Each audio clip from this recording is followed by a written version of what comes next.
Et bonjour, bonjour à tous. Merci d'être présents avec nous là pour suivre cette discussion, table ronde sur le thème de l'environnement au cœur de la Smart Industry et les questions autour de aller vers une économie, une industrie plus frugale. Pardon. Avec moi pour échanger pendant 3 quarts d'heure, Sylvie Padilla de l'ADEME, du service entreprise, Pierre-Olivier Boyer, Vicat, cimentier, donc un des industriels qui nous mettra en avant les bonnes pratiques que vous mettez en œuvre, Stefano Piscitello, désolé, une fois de plus, j'étais sûr de tomber dedans. Unilever, deuxième industriel grand groupe, là aussi, qui vous allez nous expliquer et vos visions et vos mises en œuvre. Et puis, Mickaël Valentin, cabinet de conseil OPO. Alors, vous êtes moins grand groupe, mais par contre, vous avez profité, ou en tout cas étudié, voire accompagné un grand nombre d'entreprises, et peut-être avec des formats d'entreprises un peu différents. Les enjeux un petit peu ou les thèmes clés qu'on va évoquer durant ces 3 quarts d'heure.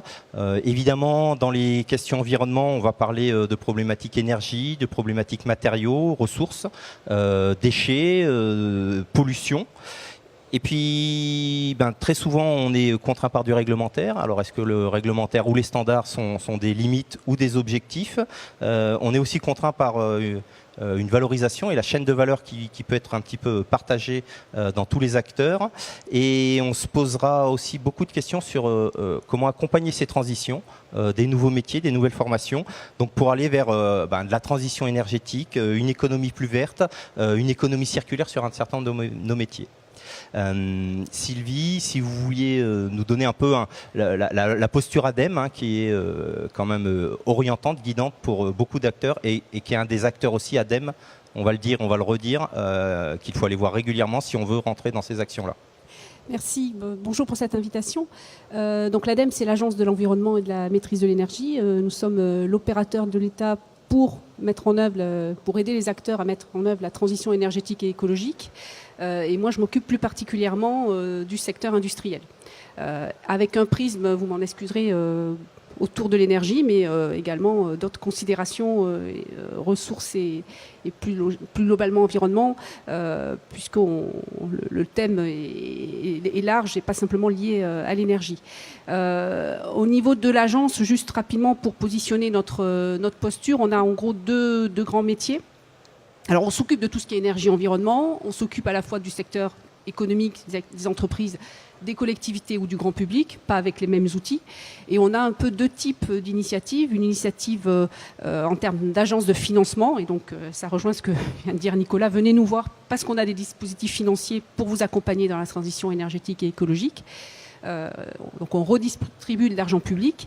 Et après on a une mission plus d'expertise, expertise pour vous, pour les pouvoirs publics, qui se traduit à la fois par des éléments d'analyse, des éléments de prospective, mais aussi des méthodologies, des dispositifs de formation que l'on met à disposition du plus grand nombre. C'est un peu sur ces 2 piliers, financement et expertise, qu'on appuie notre action. Alors, peut-être pour rentrer tout de suite en fait dans les sujets, peut-être qu'on va aborder une thématique un petit peu énergie pour commencer. Et je vais donner la parole à Pierre-Olivier Boyer, Vicat, cimentier, industrie qui évidemment est énergivore pour les process.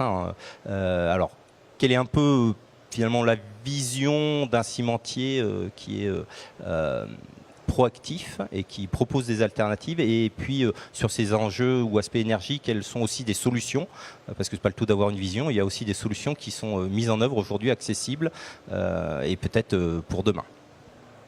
Bien, merci de votre invitation, merci de me donner la possibilité effectivement d'exprimer le point de vue d'un cimentier qui est effectivement un gros consommateur d'énergie, puisque l'énergie, qu'elle soit sous forme de chaleur, soit sous forme électrique, représente 12% de notre prix de revient de production. Donc vous voyez que c'est un poste important. Et bien pour nous, sur la partie énergie, il est évident qu'on a 2 axes de travail. Sur la partie électrique, c'est de consommer moins d'électricité avec des outils plus performants, en organisant aussi la production et le process de façon à consommer moins d'énergie. Donc c'est l'optimisation de toute la chaîne du process. Et puis, dans le domaine de l'énergie calorifique, puisque pour faire du ciment, on cuit de la matière, qui est pour faire simple, c'est de l'argile et du calcaire, un mélange d'argile et de calcaire, et que là, on cuit à une température de 1500 degrés pour obtenir le phénomène, le sous-produit qu'est le clinker avant la fabrication du ciment. Et dans le domaine de l'énergie calorifique, aujourd'hui, il y a une mutation qui est très importante, puisque, par exemple, pour un cimentier comme Vicat, d'ici 5 ans, on s'est donné comme objectif la fin de l'utilisation des énergies fossiles. Et on va basculer sur des énergies qui sont à base soit de biomasse, soit de déchets. Et donc il y a une nouvelle forme de mission finalement que la cimenterie va prendre. Jusqu'à présent, la cimenterie, c'était de la matière première issue de carrières qu'on transformait avec de l'énergie et on livrait à la sortie de la cimenterie du ciment. Demain, eh bien, la cimenterie va prendre une mission beaucoup plus au service des territoires finalement de recyclerie industrielle et on va utiliser les déchets, c'est-à-dire que votre vieux canapé, on va l'éliminer dans la cimenterie, ça va substituer effectivement à des combustibles fossiles. Ça veut aussi dire que finalement, en tant que cimentier, vous avez dû chercher des partenariats et là entre autres des gisements et donc ouvrir votre spectre de collaborateurs ou partenaires classiques pour pouvoir se projeter et se dire comment est-ce que j'assure ce besoin en quantité de matière pour assurer le gisement. Ça, c'est facile à faire. Alors, il y a aujourd'hui, c'est ce qu'on appelle l'économie circulaire aujourd'hui, donc il y a effectivement un bouleversement de la chaîne de valeur, mais c'est déjà bien enclenché sur la partie énergétique. Demain, effectivement, notre sourcing, ça ne sera pas simplement énergie fossile, matière première issue de carrière, c'est effectivement comment on connecte ça avec tout ce qui est réutilisation de déchets produits par les métropoles ou produits par d'autres activités industrielles. Et donc là, il y a effectivement une nouvelle chaîne de valeur autour des déchets qui est en train de se mettre en place et dans laquelle effectivement les cimentiers sont très actifs. Donc si je retiens, côté ADEME, il y a une vision de l'économie circulaire et vous devenez un acteur avec des besoins énergie, mais aussi de traitement des déchets qui est aujourd'hui un des enjeux forts finalement de nos sociétés, quoi. Absolument. Et l'un des avantages, par exemple, pour la collectivité, c'est que jusqu'à présent, souvent, les déchets étaient passés dans des incinérateurs dans lesquels les collectivités devaient investir. Et demain, toute une partie de ces déchets, si on reprend la chaîne de valeur du déchet, on le prend suffisamment en amont, eh bien, il y a toute une partie qui sera orientée vers les cimenteries et du coup, ça fera moins d'investissement aussi pour les incinérateurs des villes. Donc, on est sur un écosystème très large et c'est ce qui fait la complexité de la mise en place de ces nouvelles chaînes de valeur. C'est-à-dire que le cimentier tout seul ne peut pas agir. On a besoin d'agir avec les collectivités, on a besoin d'agir avec l'ensemble des acteurs qui produisent des déchets. Parce qu'on reviendra sur ces complexités en effet d'acteurs, des nouveaux exutoires déchets pour faire de l'énergie, c'est tout à fait dans le sens de ce qui doit être fait aujourd'hui. Deuxième industriel, alors une autre industrie, un grand groupe, Unilever, transformation de la chimie, vous êtes plutôt sur une gamme de produits très très large. Quelle est la vision côté Unilever de l'industrie 4.0 et derrière ça, la place de l'environnement dans ces aspects-là? Oui, alors merci à vous, merci pour l'invitation. Chez Unilever, nous avons vraiment une grande responsabilité en tant que leader dans plus de 190 pays et en touchant plus que 2,5 milliards de consommateurs. Chez Unilever, nous avons développé un plan qui s'appelle Unilever Sustainable Living Plan, qui est un plan qu'on a développé il y a 7 ans avec des objectifs. Le premier est de réduire l'empreinte environnementale de plus que 50%. Et le deuxième est vraiment d'améliorer la qualité de vie des opérateurs, des fournisseurs et aussi des consommateurs. Où on est aujourd'hui, déjà j'ai quelques chiffres. On a moins que 32% de CO2 dans les usines Unilever. On est aussi déjà à faire moins 32% de consommation d'eau dans les usines Unilever.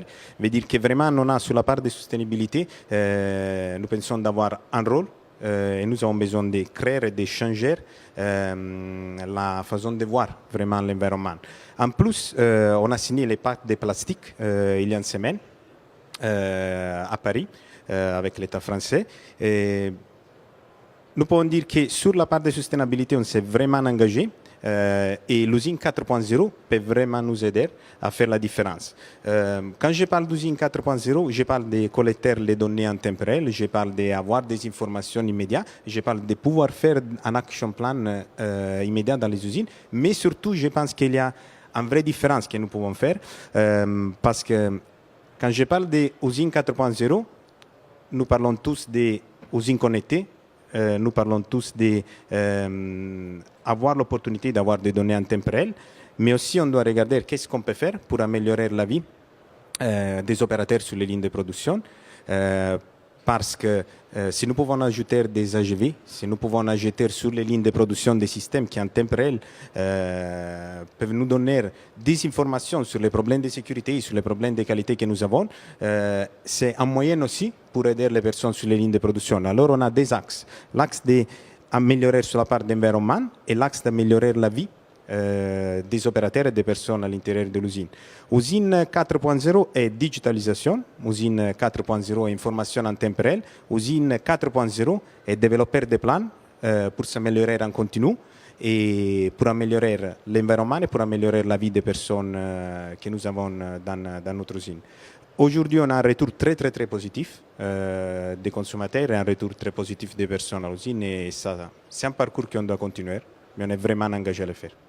Donc en effet, j'avais été dans l'introduction de départ, oublier l'homme en effet dans l'usine aujourd'hui, c'est oublier presque sa principale richesse, donc remettre l'homme au centre et puis l'environnement et la qualité du travail, c'est évident. J'ai cru comprendre que vous aviez travaillé sur de l'efficacité énergie avec des problématiques de récupération de chaleur, peut-être Oui. chaleur, alors on a des hautes ou des basses températures. Qu'est-ce que vous mettez en œuvre et puis est-ce que vous pouvez le faire seul et sinon qui peut vous accompagner pour faire ça? Oui,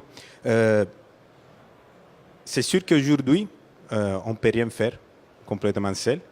Sur ça, on est tous d'accord. Nous avons développé un projet avec EDF pour faire la récupération de la chaleur des compresseurs dans notre usine. J'explique juste un moment et je suis très heureux parce qu'ici avec moi, il y a le technicien qui a développé le projet qui est Philippe Chary, parce qu'on a parlé des êtres humains et je suis très heureux d'avoir un porteur qui a vraiment fait le projet. Moi, je suis simplement ici à faire la publicité, Philippe. Le projet qu'on a développé avec EDF était un projet très important pour nous parce qu'on avait les chaleurs de compresseurs qui étaient dissipées dans l'air. On n'avait pas l'opportunité vraiment de pouvoir les récupérer. Et qu'est-ce qu'on a fait avec EDF? On a créé un système pour récupérer les chaleurs. Et la chaleur, et aujourd'hui, on est capable de réduire de 30% la consommation d'énergie chaque mois à l'usine parce qu'on peut utiliser les chaleurs pour faire les chauffages à l'usine et en plus pour tenir sous contrôle l'hygrométrie en été surtout. Et quand on a parlé de dire il y a un avantage sur la consommation d'énergie, c'est vrai, 30% moins, mais pensez aussi à l'avantage d'avoir une usine qui a toujours la même température et un avantage pour la qualité de vie des opérateurs et un avantage aussi pour nous pour réduire la part des déchets. Parce que quand on a parlé des déchets, nous avons l'opportunité de réduire les déchets parce qu'avec un niveau d'hygrométrie qui reste toujours le même par une production comme la production qu'on a nous à Saint-Vulbas, nous pouvons vraiment tenir un niveau de spécification qui est toujours le même et nous pouvons réduire aussi les déchets. Alors on a réduit la consommation d'énergie, on a amélioré la qualité de vie des opérateurs et de l'autre côté, on a réussi à réduire les déchets. Ça sont des projets qu'on appelle gagnant-gagnant, je pense ici en France. Et c'est exactement la chose qu'on a fait avec EDF. On doit continuer à avoir des partenariats comme ça. Sûrement, seul, on ne peut pas faire tous les projets. Donc on évoquait déjà la complexité. On voit qu'en fait, des leviers sur un sujet en fait, ont des rebonds sur d'autres aspects et que le gain qu'on imaginait peut-être pas complètement au départ, le gars là où on fait 1, finalement on fait souvent plus que 1 en sortie. Oui, il y a un point, selon moi, très important qui... nous pensons toujours, s'il y a un aspect environnemental, il y a un coût. Ce n'est pas vrai. Pour nous, nous avons eu un aspect environnemental, on a réduit les déchets, on a amélioré la qualité de vie des opérateurs, mais aussi, de l'autre côté, on a fait des économies. Alors, si on rentre vraiment dans un parcours qui est un parcours comme ça, nous pouvons dire qu'il y a toujours une opportunité, toujours une possibilité et on la doit prendre. Selon moi, la digitalisation, il nous aide encore en plus parce qu'il nous donne les informations en temps réel. On peut vraiment être sûr qu'on a des informations en temps réel, on peut faire un action plan, on peut faire des actions dans l'immédiat et regarder si les actions sont arrivées vraiment au bout ou pas. Alors j'ai envie de rebondir sur votre gagnant-gagnant et de me tourner vers l'ADEME qui a une action TPE-PME gagnante sur tous les coups, si je ne m'abuse. Oui. Ça fait quoi? On peut le mettre en œuvre comment? Alors en fait là l'idée c'est de... Là on a des industriels qui sont vraiment engagés et qui sont déjà dans la dynamique. Et on sait qu'il y a quand même beaucoup d'industriels pour qui le sujet environnement ou énergie, c'est vécu plutôt comme une contrainte. On a du mal à positiver ça. Donc on a monté un dispositif avec l'ensemble des fédérations professionnelles et les réseaux consulaires qui vise à aller toucher les entrepreneurs qui ne sont pas encore dans cette dynamique-là et donc de le faire sous l'angle économique. Et l'idée, c'est de faire un dispositif d'accompagnement, mais vraiment on leur tient la main quelque part, sur la première chasse au gaspillage. Donc vraiment du gagnant-gagnant, mais sans investissement. C'est-à-dire finalement déjà le conseil qu'on peut vous envoyer, vous récupérez largement le prix du conseil par rapport aux économies qui vont pouvoir être dégagées. Ce qu'on a choisi de faire, c'est déjà d'avoir une analyse très large, au sens où on traite de l'énergie, la matière, des déchets, de l'eau, parce qu'on se dit, voilà, si on envoie quelqu'un pour commencer à sensibiliser, voire évangéliser le dirigeant d'entreprise sur nos sujets, il faut qu'on y aille un peu groupé, sinon c'est inaudible. Donc ça, c'est la première innovation, c'est d'arriver un peu plus groupé sur l'énergie et l'environnement, alors qu'on a plutôt souvent des intervenants. Alors nous, c'est pas l'ADEME qui fait ce type d'audit, on s'appuie sur des prestataires, mais souvent les prestataires sont assez spécialisés, c'est logique. Et on leur demande finalement d'être un peu moins dans la profondeur et un peu plus dans la largeur. Face à cette... et ce qu'on a rajouté aussi comme modalité innovante, c'est qu'on envoie, dès lors que l'entreprise s'engage, l'ADEME lui envoie le prestataire et il y a remboursement un remboursement sur le prix de la prestation qu'à partir d'un certain seuil d'économie sur lequel l'entreprise se met d'accord avec le prestataire. Donc typiquement, pour une entreprise de 50 à 100 salariés, si elle obtient 6 000 € d'économie annuelle, elle remboursera 3 000 € une fois, sachant que le annuel, il est censé être continu. Voilà, donc on essaye là de mettre le pied à l'étrier d'entreprises qui ont du mal à se projeter sur un discours économique, financier, sur nos sujets énergie-environnement, pour se dire après, voilà, déjà on les aura attirés avec cet outil-là. Après, on pourra passer à des choses plus impliquantes où, voilà, dès qu'on passe sur de la récup de chaleur où il y a de l'investissement, on peut passer sur en termes de déchets, sur d'autres types d'investissements. Voilà, on ira plus loin. Mais d'abord, ne pas effrayer et montrer quand même qu'il y a des choses à faire gagnant-gagnant. Et quel que soit le seuil d'économie, on accompagne l'entreprise pendant 1 an pour qu'elle mette en place son plan d'action. Voilà, donc je fais un petit peu femme sandwich. Mais on a ce dispositif-là qui est... on a plusieurs centaines de TPE-PME qui nous ont rejoints, et notamment le secteur industriel est très largement représenté. Donc, au-delà de Femme Sandwich, on peut évidemment déjà vous retrouver sur votre stand. Oui, on a un stand juste en face de la French Fab, donc là dans le hall, sur l'allée K, je crois.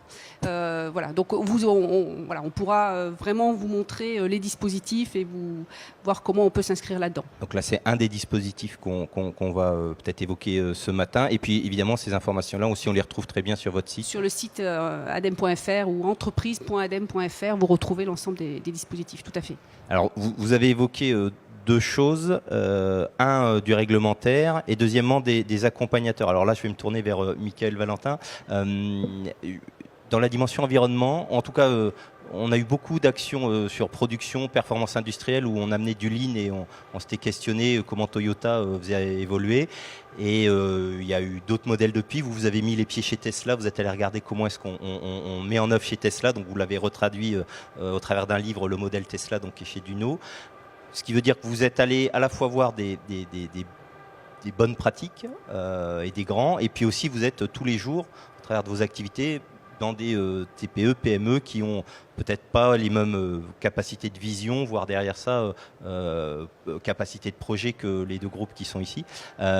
Réglementaire et puis problématique d'accompagnement, est-ce que vous pourriez donner des éléments là-dessus ? Et bonjour. Alors effectivement, on a la chance d'accompagner à la fois des groupes, des grands groupes et des PME, puisqu'on On est l'opérateur pour les régions, pour 3 grandes régions des diagnostics industrie du futur qui sont à la fois sur la performance industrielle, l'environnement et le digital. Et nous, ce qu'on constate en étant en contact des dirigeants, la première chose, c'est que toutes ces problématiques d'environnement, et on le voit très bien dans vos témoignages, elles ne peuvent pas se prendre tous indépendamment du reste. C'est-à-dire qu'elles ne peuvent pas se prendre indépendamment de la technologie, de l'économie et du sociétal, pour plusieurs raisons. D'abord, le client, le consommateur final, avec le digital et les réseaux sociaux, est de plus en plus sensible à l'activité de l'entreprise. Et donc, c'est un vrai levier d'achat maintenant, d'aller voir en fait quel est le comportement de l'entreprise, et donc le consommateur lui-même est sensible à ça, mais surtout en termes d'attractivité, on voit aussi qu'une des difficultés dans le monde industriel, c'est de recruter des talents, et en fait les jeunes vont aller de plus en plus vers des entreprises qui aussi respectent ça et qui se modernisent avec le digital. Donc ça, c'est le premier point. Ensuite, quand on regarde un petit peu les différentes entreprises industrielles et qu'on segmente, on retrouve ce que vous disiez, c'est-à-dire qu'il y a des groupes qui sont très en avance, et d'ailleurs il y a des secteurs, typologies de secteurs, typiquement l'industrie de process, l'agroalimentaire, l'industrie du bois, c'est des secteurs qui traditionnellement soit consomment beaucoup d'énergie, soit sont assez proches du consommateur final pour avoir dû commencer à se transformer assez vite. Donc des Unilever, des Mars, et tout un tas de boîtes comme ça qui sont déjà largement en action. Après, on a un groupe dans le milieu qui a déjà lancé des initiatives mais qui ne sait pas très bien comment passer à l'échelle. Et on a des petites structures qui, elles, en général, se mettent sur le réglementaire, donc l'eau, les déchets, et qui ont du mal à faire plus, ou quand ils font plus, ils ne le communiquent pas forcément assez bien pour être attractifs. Et c'est pour ça qu'en fait, on a l'idée de ce livre, qui n'est pas seulement sur la partie environnementale, mais qui est de se dire, finalement, quand je suis un dirigeant industriel, comment est-ce que je prends ça? Et notamment, ce qui manque, c'est une source d'inspiration. Donc, vous en êtes typiquement. Donc, on peut s'inspirer de vos entreprises. Mais pour un patron de PME ou pour un dirigeant dans un grand groupe, comment est-ce que je trouve un modèle qui pourrait être le modèle, ce qui a été Toyota pour la performance industrielle? Quel est le modèle qu'on peut avoir dans cette nouvelle révolution industrielle? Et c'est pour ça qu'on a écrit le modèle Tesla, où on voit qu'il y a plusieurs volets. Il y a un volet stratégique. Comment est-ce que j'ai une vision forte qui inspire mon écosystème, qui inspire les employés, etc. Comment est-ce que je suis suffisamment intégré aussi pour produire de plus en plus proche des lieux de consommation, parce que ça, c'est un point qui est un peu macro, mais qu'on voit très largement revenir. C'est-à-dire qu'il y a un intérêt de réactivité, mais il y a un intérêt aussi, par rapport à la sensibilité du public, de fabriquer en local. Donc de plus en plus, les industriels se posent cette question d'avoir l'implantation locale. Après, il y a ce que j'appelle la traction tentaculaire. C'est exactement ce que vous faites en fait en interne ou avec vos territoires, c'est de se dire, je fais du judo entre guillemets avec mon écosystème, parce que c'est impossible maintenant de réussir tout seul. Et donc c'est de lancer en fait soit des business models carrément innovants qui vont être à l'interface d'entreprise, soit dans l'entreprise de partager l'énergie, de partager les déchets, etc., de faire du collaboratif en local. Donc il y a des startups qui commencent à être là-dessus, à partager par exemple des stocks morts. Il y a une personne ici d'une boîte qui s'appelle Valomat, qui est une start-up qui va favoriser l'échange par exemple de stocks morts entre des PME industrielles, donc pour économiser les déchets. Et puis juste pour finir, sur la partie organisation industrielle elle-même, là on arrive vraiment sur le cœur de l'activité quotidienne des managers. Là ce qu'on voit, c'est que les plus avancés, donc les vitrines, ils commencent déjà à réfléchir sur leur bâtiment, comment est-ce que le bâtiment est à basse consommation, leur process. Il y a des boîtes même dans la mécanique qui vont aller faire, par exemple, il y a Lysia Aerospace à Saint-Ouen-l'Aumône. Ils ont fait tout un plan d'action. Ils sont vitrines de l'industrie du futur sur la partie environnementale. Ils ont travaillé sur l'huile parce qu'ils font du décolletage pour réduire la consommation d'huile, aller chercher des nouveaux types d'huile, et ils ont réduit les consommations un peu comme chez vous de 70%. Donc il y a des choses concrètes qui peuvent être faites, qui coûtent pas forcément très cher, voire qui rapportent tout de suite, mais qu'on n'a pas forcément l'énergie de pousser quand on n'est pas focalisé là-dessus tout le temps. Et peut-être une dernière chose, c'est la partie managériale qui est hyper importante, parce qu'un manager de production, il ne fait pas le lundi de la qualité, le mardi du délai, le mercredi des coûts et le jeudi de l'environnement. En fait, tous les jours, il doit regarder tout ça. Et donc, finalement, c'est un peu comme le digital. C'est comme si on disait le digital, on va le faire à un moment donné et puis on va faire le reste à côté. Finalement, celles qui réussissent bien, c'est celles qui ont ça dans leur ADN et qui, tous les jours, vont avoir des managers qui, quand ils animent un brief de performance, ils vont parler des 5 indicateurs et l'environnement en fait partie, quoi. Et l'amélioration continue, c'est pas seulement d'améliorer les process, les délais, la qualité, c'est aussi d'améliorer les conditions de travail, d'améliorer l'environnement, quoi. Donc en fait, on le dit depuis le début, on est vraiment sur des problématiques multifacettes. Qui régulièrement en plus sortent des domaines de compétences un peu historiques des managers ou ingénieurs qui sont dans la boucle parce qu'ils ont eu peut-être moins de formation sur les aspects environnement. Comment on gère cet aspect-là, sans compter qu'il y a cette construction de partenariat, de multi-partenariat qui doit rentrer en plus dans une coupe réglementaire et ainsi de suite. Ça, j'ai donné mon point de vue, mais je pense que les industriels seront plus à même que moi encore d'y répondre. Mais je pense que c'est un peu comme sur le digital. En fait, ce qu'on voit, c'est que sur le digital, plus ça va, plus il y a une hybridation des métiers de digital pur et opérationnel dans les usines, et ceux qui réussissent le mieux sont ceux qui hybrident les deux fonctions. C'est-à-dire que dans les usines qui réussissent bien sont ceux qui ont à la tête un patron qui est à la fois digital et opérationnel. Qui, quand ils font des programmes de transformation, ils mettent des équipes mixtes. Il y a des codeurs qui vont accompagner des gens qui font de la gestion du changement. Donc ça, c'est pour le digital, mais pour l'environnement, c'est pareil. Si vous voulez obtenir des résultats déjà en interne, avant même de parler des interfaces avec les partenaires, c'est de mélanger les compétences des gens qui font du HSE avec les gens qui font de la qualité, avec les gens qui font du digital, parce que souvent pour bien mesurer, d'abord la première étape c'est déjà de commencer par mesurer, donc c'est d'avoir des bons capteurs, c'est de mettre du digital pour récolter de la donnée, ensuite pouvoir agir dessus et améliorer. Et donc ça veut dire qu'il faut avoir vraiment des équipes multi compétences. C'est un des défis pour les PME qui ne sont pas forcément habitués à travailler en mode projet. Pour des grands groupes c'est un peu plus facile, par contre la difficulté dans les groupes souvent c'est les silos. C'est-à-dire qu'il y a ce silo qui fait que j'arrive pas forcément à aller chercher mon copain d'à côté de la supply chain parce que lui il a aussi son programme et donc il a un autre programme, etc. quoi.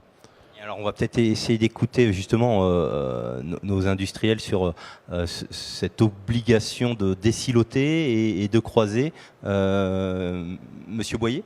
Oui, alors il y a plusieurs choses qui ont été dites et qui me paraissent effectivement très importantes. On a commencé par la thématique de l'énergie, mais je pense que nos industries, en tout cas nos industries comme l'industrie cimentière, on a en fait trois grands domaines qui vont modifier en profondeur notre process. Parce que la question demain, c'est pas de produire moins de ciment ou de produire enfin en tout cas, c'est pas là-dessus qu'on travaille, parce qu'aujourd'hui, la consommation mondiale de ciment, c'est près de 4 milliards de tonnes. Et elle est incontournable on va avoir plus de 2 milliards de personnes à loger sur la planète avec des bâtis. Donc c'est un problème qui est très important. Et notamment, on a le problème effectivement de l'énergie, on a le problème du carbone. L'industrie cimentière est à l'échelle de la planète responsable de 5% des émissions de CO2 d'origine anthropique. Et puis, donc, il y a effectivement la logique de l'économie circulaire. C'est comment on recycle. On sait très bien que les ressources matières de la planète sont limitées. Donc, comment est-ce qu'on va, plutôt que de passer que sur des ressources naturelles, on va augmenter la part de ressources issues de déchets. Et puis, il y a un autre élément en plus que sur la question d'environnement, c'est tout ce qui est aspect biodiversité. Et pour nous, c'est important sur deux aspects. C'est la façon dont on gère nos carrières.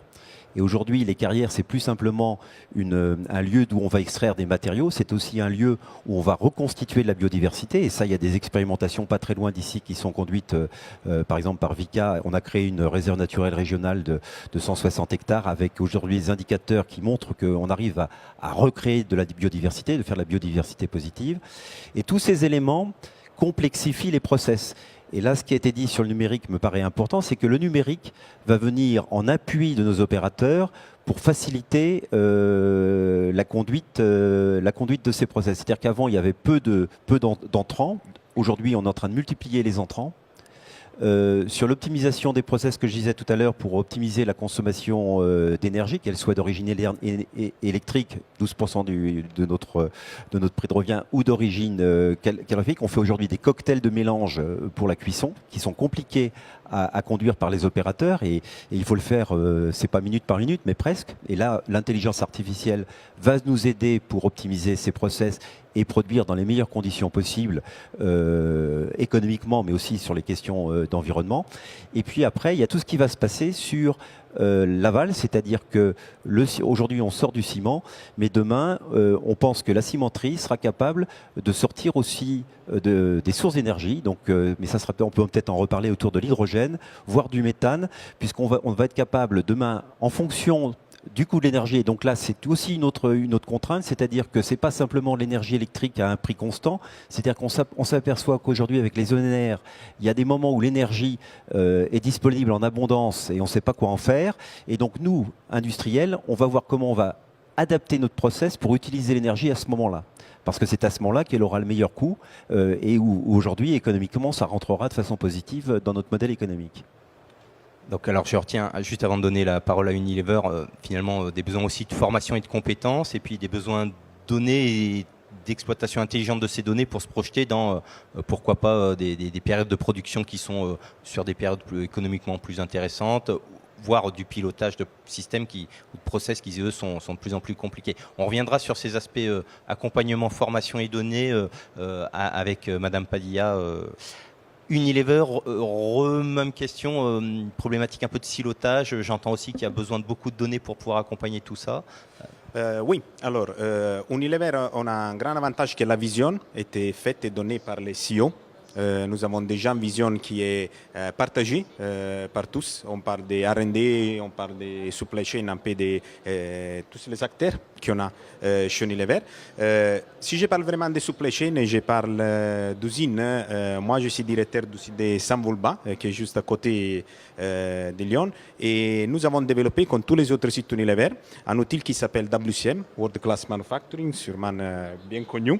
Et dans cet outil, on a un pilier qui s'appelle Environment.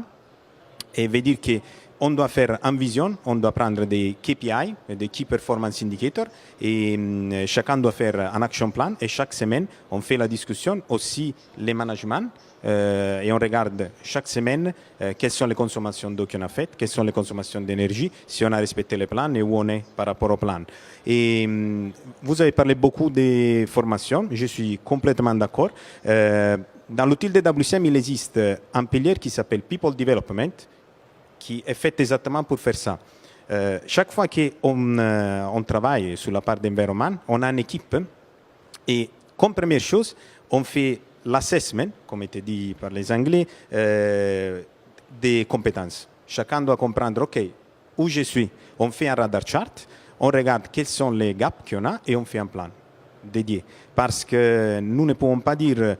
Oui, ça sont les objectifs, ça c'est la stratégie, mais puis nous n'avons pas donné l'opportunité à tous d'être bien formés pour commencer à faire la démarche. Alors c'est moi, je suis très formé, je suis engagé et je peux faire vraiment la différence. Avec ça, nous pouvons dire qu'on a un peu éliminé les problèmes d'avoir les différents silos et aujourd'hui on se retrouve à partager tous la même vision et à partager tous les mêmes objectifs. Mais je pense que vraiment... La chose la plus importante est d'avoir, si je parle d'une usine, le directeur doit être vraiment engagé sur les choses. Moi, je parle toujours avec les techniciens et nous parlons toujours de où on est sur chaque projet. Ça, comme première chose, est donner l'exemple est la première chose qu'on doit faire. Autrement, c'est très facile de parler d'environnement, mais puis c'est la première personne qui ne croit pas le directeur, c'est un peu difficile d'arriver à faire les résultats. Donc c'est vraiment un engagement stratégique et puis une déclinaison jusqu'au niveau opérationnel, ce que vous évoquez avec des acteurs capables de mettre en œuvre ces applications opérationnelles. Vous vouliez rebondir ? Oui, rajouter on parlait de la responsabilité du directeur d'usine. Aujourd'hui, le directeur d'usine, c'est outre le process, mais aussi c'est la relation avec toutes les parties prenantes autour de l'usine. Et ça, ce sont effectivement des nouvelles compétences qu'il va falloir qu'on développe parce que on parlait d'acceptabilité sociétale et je pense que c'est un enjeu très fort qu'on a à relever dans les années à venir parce que on a un travail d'information, de pédagogie pour expliquer ce qu'on fait. Aujourd'hui, les cimenteries, on les ouvre au public, on les fait visiter. Pour éviter effectivement, on voit se développer le phénomène des fake news, malheureusement, il faut remettre de la science, de l'explication et ça effectivement c'est des compétences c'est vrai que la tradition des industriels c'était plutôt de vivons heureux, vivons cachés et aujourd'hui effectivement il faut qu'en permanence on communique sur ce qu'on fait et qu'on explique à la population qui vit autour et c'est légitime, qui vit autour des sites industriels ce qui se passe sur ces sites industriels. Alors Sylvie, vous avez une action encore aussi qui accompagne la formation et l'évolution de formation des salariés. Oui, je voudrais rebondir sur la question des compétences et formations et puis sur le digital ensuite. Je vous rejoins tout à fait sur ces aspects-là. On s'appuie d'ailleurs pour nos initiatives sur une enquête qu'avait fait la T2E, l'Association technique énergie-environnement, qui a fait une enquête auprès des personnes citées comme référents énergie dans les sites industriels. Et c'est et donc dans les petits sites industriels, on s'aperçoit que c'est beaucoup des gens qui sont multicasquettes et qui en gros estiment passer 15 à 17% de leur temps sur l'énergie. Donc là, on voit qu'on a un vrai sujet de compétence. Comment on devient compétent alors que notre champ d'action il est quand même assez limité. Et donc on a monté avec la T2E qui est porteur d'un programme financé par les certificats d'économie d'énergie qui s'appelle ProRéfi, donc Pro référent énergie industrie, et qui finance de la formation pour les référents énergie industrie avec il y a de la formation via un MOOC, puis après il y a du présentiel et puis après il y a de l'accompagnement par le formateur sur le site. Donc l'idée c'est pas de faire de ces personnes des auditeurs énergie, mais des gens qui soient capables, notamment quand en plus ces sites sont soumis à des obligations d'audit énergie obligatoires, être capable de comprendre ce que va proposer le bureau d'études et derrière de mettre en place les plans d'action. Donc on est vraiment dans cette logique de monter en compétences pour que derrière il y ait au quotidien de la prise en charge de ce dispositif. On a également un autre projet qui est en train de sortir, donc la communication va être faite d'ici le mois de mai, le mois de juin, c'est de former les acteurs financiers. Parce qu'on se rend compte aussi que quand on commence à avoir des projets industriels, donc des gens bien convaincus au niveau des sites industriels qu'il y a des projets d'investissement à faire, ils se retrouvent souvent en concurrence sur la partie énergie par rapport à d'autres projets, notamment le numérique. On a appris comme ça que dès qu'on avait un projet qui était dit numérique, tout s'ouvrait en termes de financement, alors que dès qu'on a un projet où on met transition énergétique ou performance énergétique, ça rame beaucoup plus. Donc on est très très jaloux de cet affichage. Et donc on est en train de monter un équivalent, alors nous avec un partenaire qui s'appelle Greenflex, un équivalent de formation, de sensibilisation des acteurs financiers, que ce soit les acteurs financiers dans les sites industriels, donc les DAF. Comment on sensibilise les directeurs administratifs et financiers à la transition énergétique, les commissaires aux comptes, les experts comptables et également les acteurs financiers externes au sens les réseaux bancaires.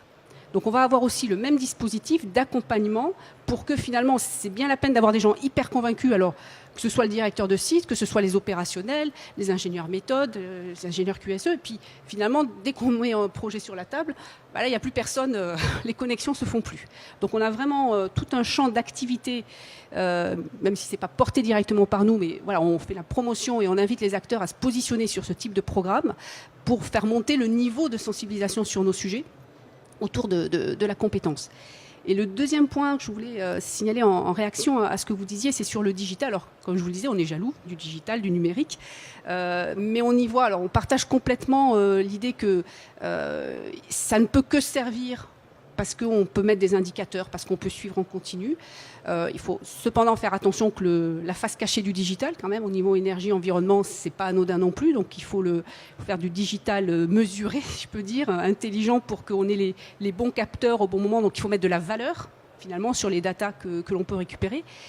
Donc je vous rejoins complètement. Et je voulais aussi signaler un autre type d'exemple, finalement, de bon usage de la data. C'est par exemple tout ce qui est autour de l'effacement électrique, qui n'est pas en soi de l'optimisation énergétique ou de la réduction des consos, mais qui est un service rendu au réseau électrique, notamment parce qu'il devient de plus en plus complexe à gérer à cause des énergies renouvelables. Et donc il y a des problématiques d'appel des industriels à de l'effacement, et là on voit bien qu'il y a un enjeu de la data qui est évident.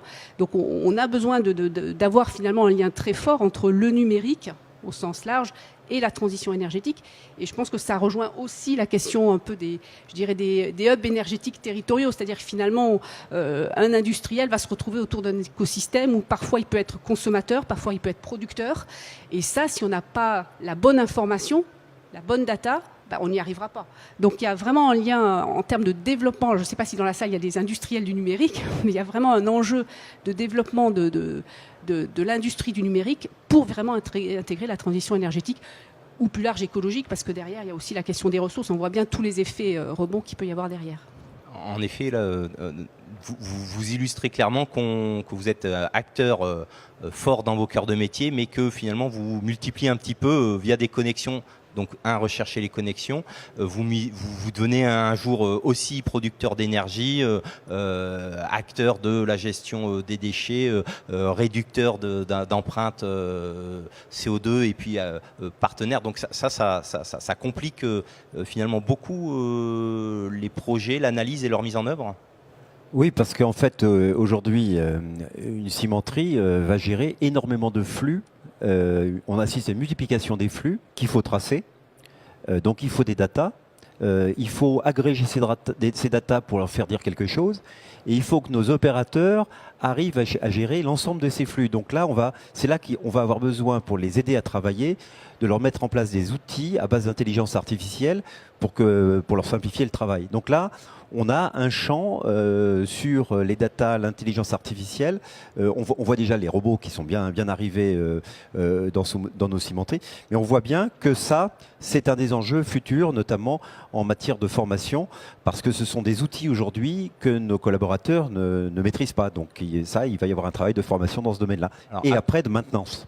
Accompagnement, c'est un des métiers d'OPO aussi. Peut-être pour des plutôt PME, ETI, quelles sont les difficultés et comment est-ce qu'on arrive à faire prendre finalement l'accompagnement et la mettre en œuvre ? Je pense.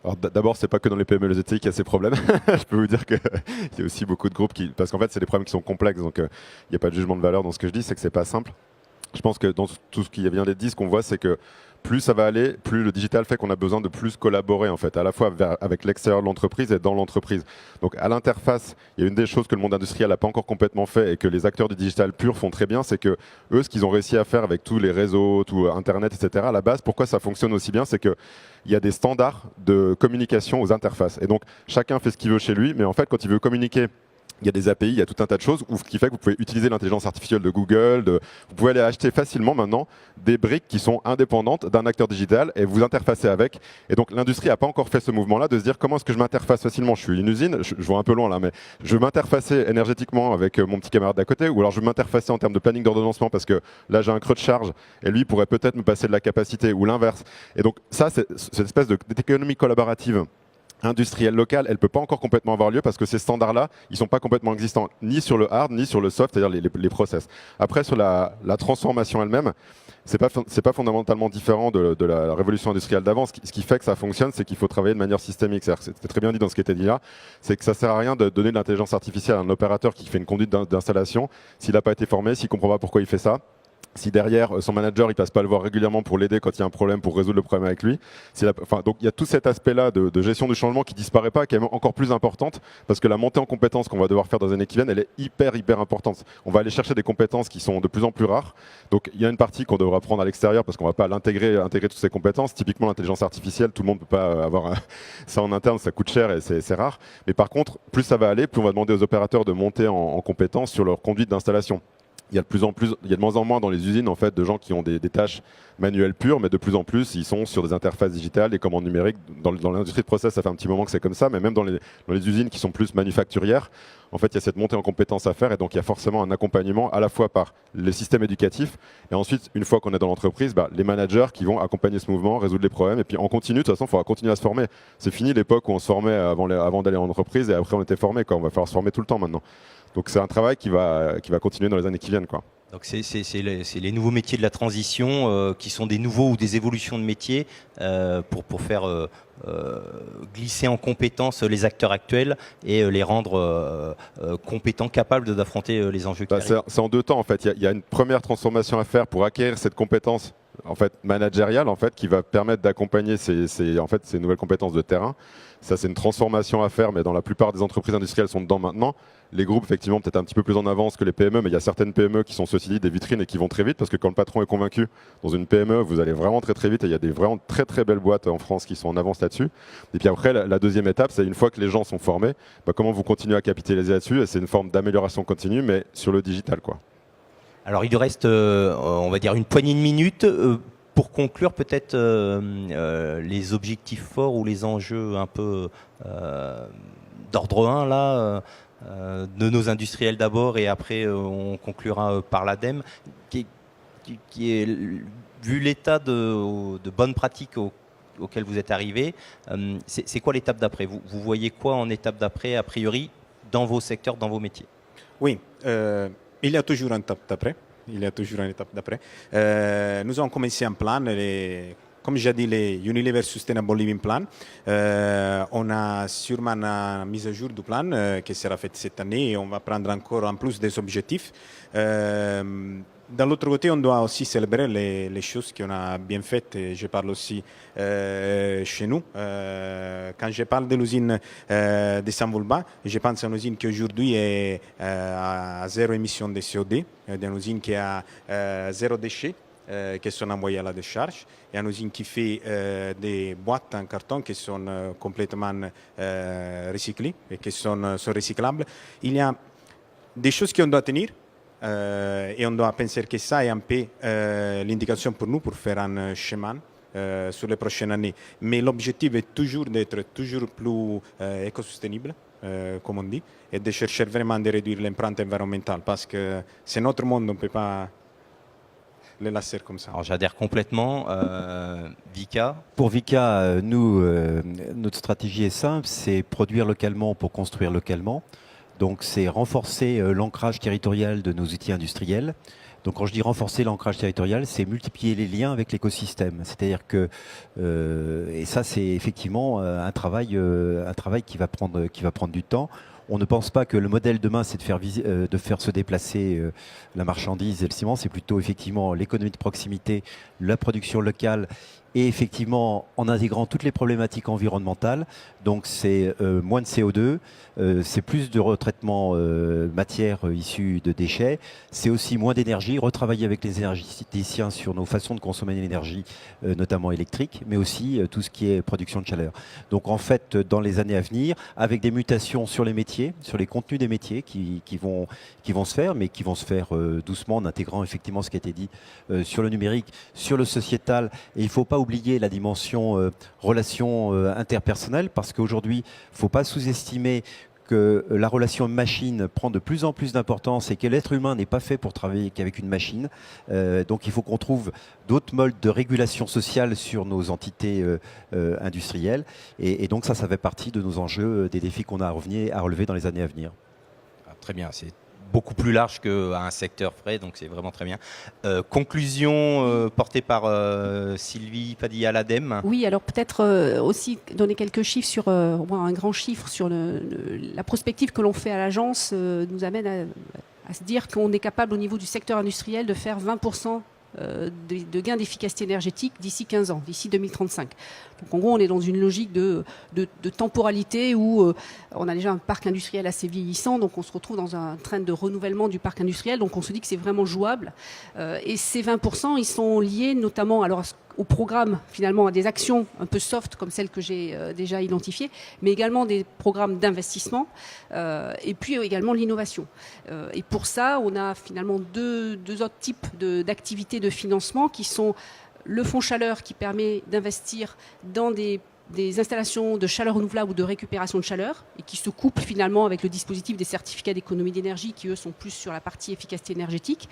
Donc là, dès lors que vous êtes dans de l'investissement, c'est-à-dire vous renouvelez votre outil industriel en lien avec de la chaleur renouvelable, de la récupération de chaleur, vous avez des financements possibles via l'ADEME.